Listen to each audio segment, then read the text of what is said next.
Hi Miss, this is my Natural Kingdom project. Archaea Kingdom. Archaea are the most recent addition to the kingdoms of organisms.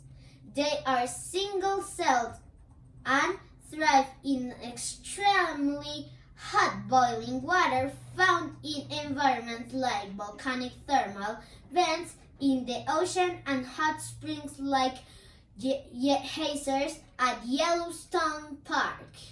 Some species are also live in very salty environments such as the Dead Ocean Sea and the Great Salt Lake. Bacteria Kingdom. Eubacteria are also single-celled bacteria organisms. This kingdom makes up most of the bacteria in the world.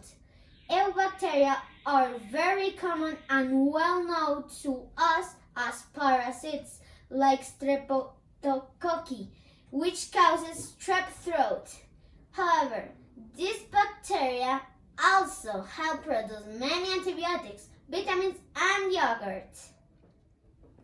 Protist Kingdom.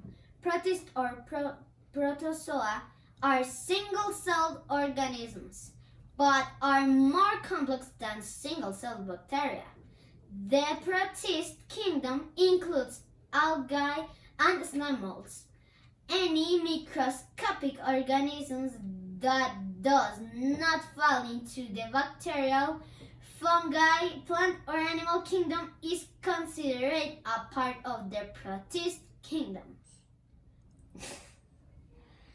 Fungi Kingdom. The fungi kingdom is recognizable to us as mushrooms, molds, mildews, and yeasts.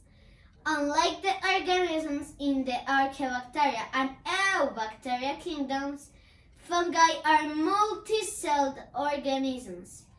Early scientists classified mushrooms and other fungi in the plant kingdom, but they do not produce their own food as plants do. Plant Kingdom. The plant or plantae kingdom encompasses all flowering plants, mosses, and ferns. Plants are multi-celled, complex organisms and are considered autotrophic. This means that plants create their own food through photosynthesis. The plant kingdom is thought to be the second largest with over 25,000 known species. Animal Kingdom. The largest kingdom of organisms is the animal or Animalia Kingdom. This kingdom is made up of complex, multi-celled organisms ranging from sea sponge colonies to elephants. All organisms in the animal kingdom are heterotrophs, meaning unlike plants which produce their own food, animals feed upon other organisms.